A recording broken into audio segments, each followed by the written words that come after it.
Fala galera, bom dia, boa tarde, boa noite. Não faço ideia do horário que vocês estão assistindo.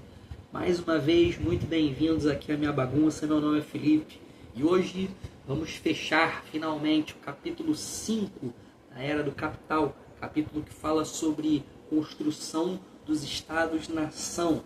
No vídeo de hoje nós vamos ver os seguintes temas: construção da nação e instituições, o papel das universidades e ensino superior, avanços no ensino primário e os desafios e tensões na educação e nacionalismo. Para você que caiu aqui de paraquedas, meu amigo, isso aqui é um resumo da obra Era do Capital, do Eric Hobsbawm. Eu estou fazendo o resumo da coleção toda. Tem uma playlist com a Era das Revoluções prontinha aqui, vou deixar em algum lugar. Essa playlist da Era do Capital está crescendo também vou deixar aqui. Se você também gosta de estudar por questões resolvidas, também tem playlist da porra toda. Playlist de questão resolvida, enfim. Não sei se você está no lugar certo, mas eu espero te dar uma moral de alguma forma. O conteúdo aqui é bem simples, meu camarada. O resumo vai ficar aqui na tela, eu vou fazer uma leitura dinâmica sobre esse resumo para trocar uma ideia com vocês, né? E deixar as coisas de uma forma bem mais simples. Então, sem mais enrolações, deixa eu começar aqui a leitura.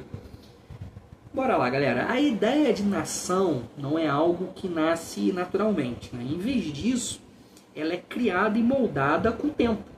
Para fazer isso, os países usavam várias ferramentas, né? Como o governo, escolas, empregos e até o serviço militar, né? Por exemplo, na França, a Alemanha, também na Itália, Bélgica, Áustria, Hungria, né? Eles ampliaram muito seus sistemas de educação, tanto nas escolas básicas quanto nas universidades. Isso ajudou a criar um sentimento de identidade comum entre as pessoas desses países. As universidades foram assim super importantes na época.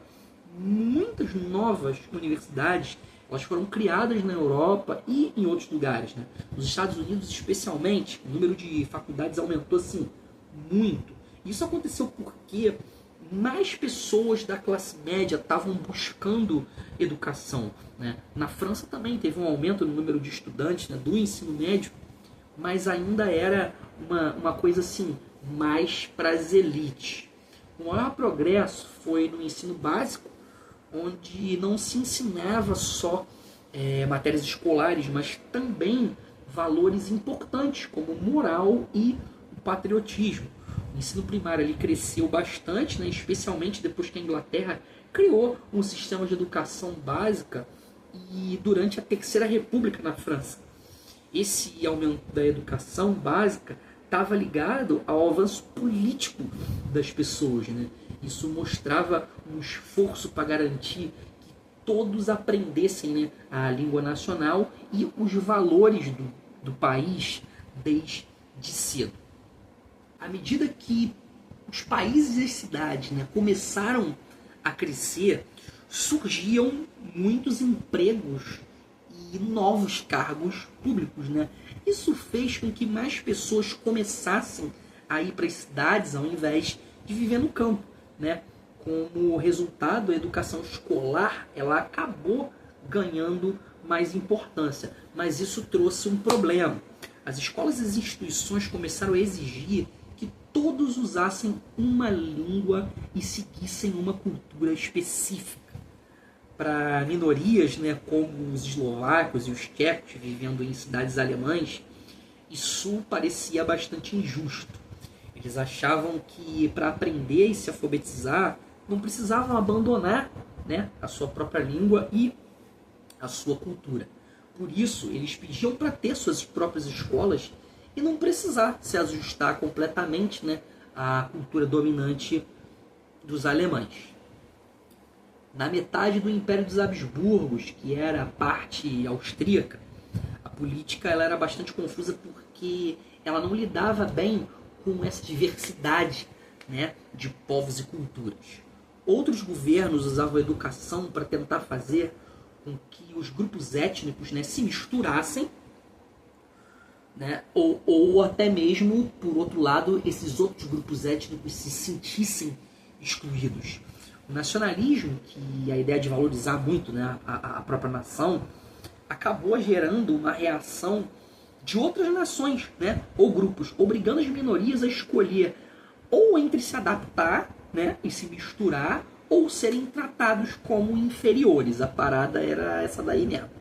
Na época do liberalismo, que é uma filosofia, né, que defende a liberdade e a igualdade, né, as pessoas não conseguiam entender muito bem esse problema, né? Elas acreditavam muito na ideia de princípio de nacionalidade, ou seja, que cada nação deve ser autônoma, né, ter seu próprio governo, etc. Mas elas não percebiam que as nações e o conceito de nacionalismo, elas podiam mudar, elas podiam se tornar mais flexíveis. Os Estados Unidos, no Brasil, na Argentina, né, que receberam muitos imigrantes, se esperava que esses imigrantes eles deixassem rapidamente as suas antigas culturas e se adaptassem completamente, né, à nova vida no país. Mas, na verdade, né, na real, muitos imigrantes eles continuavam a valorizar e manter as suas origens culturais e também políticas, né? Isso mostrou que o nacionalismo, né, o sentimento de pertencimento a uma nação, não era assim tão fácil de se mudar ou se controlar como as mentes dominantes pensavam, né? Mesmo dentro do sistema liberal, que tenta ser assim, mais aberto e mais adaptado. Em resumo, né, a relação entre ser liberal e ter um forte sentimento nacional, ele não era tão simples quanto se imaginava. Galera, os pontos importantes do resumo. O conceito de nação é algo construído ao longo do tempo e não natural. Esse processo envolve instituições como o Estado, que usa a educação, emprego e serviço militar para criar uma identidade nacional uniforme. Países europeus como França, Alemanha e Itália, além de outros, expandiram seus sistemas educacionais em todos os níveis, com um foco significativo em ensino superior e secundário. O número de universidades aumentou na Europa e em outros lugares, refletindo o crescimento da educação secundária, especialmente nos Estados Unidos, onde as classes médias impulsionaram esse crescimento. O ensino primário cresceu muito, transmitindo não só conhecimentos acadêmicos, mas também valores como moral e patriotismo, o que ajudou a promover a língua e os valores nacionais desde cedo. Com o crescimento das cidades, a criação de novos postos de trabalho, escolas e instituições impuseram uma língua e cultura nacional, gerando ressentimento entre minorias étnicas que pediam escolas próprias. O Império dos Habsburgos lutava para lidar com as suas questões multinacionais, e outros governos usavam a educação para assimilar ou marginalizar grupos étnicos. O nacionalismo gerava contranacionalismos, forçando minorias a escolher entre a assimilação ou a marginalização, algo que o liberalismo da época não compreendia completamente.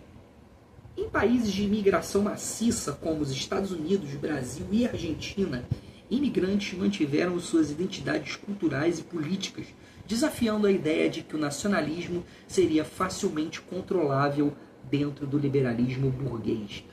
Esse foi rapidinho, menos de 10 minutos. Então, galera, finalmente terminamos o capítulo 5 da Era do Capital. Próximo vídeo vamos dar início ao capítulo 6. Espero estar ajudando vocês de alguma forma. Fiquem com Deus. Bom descanso a todos. Bons estudos também. Eu tô caindo de sono. Até a próxima. Tchau.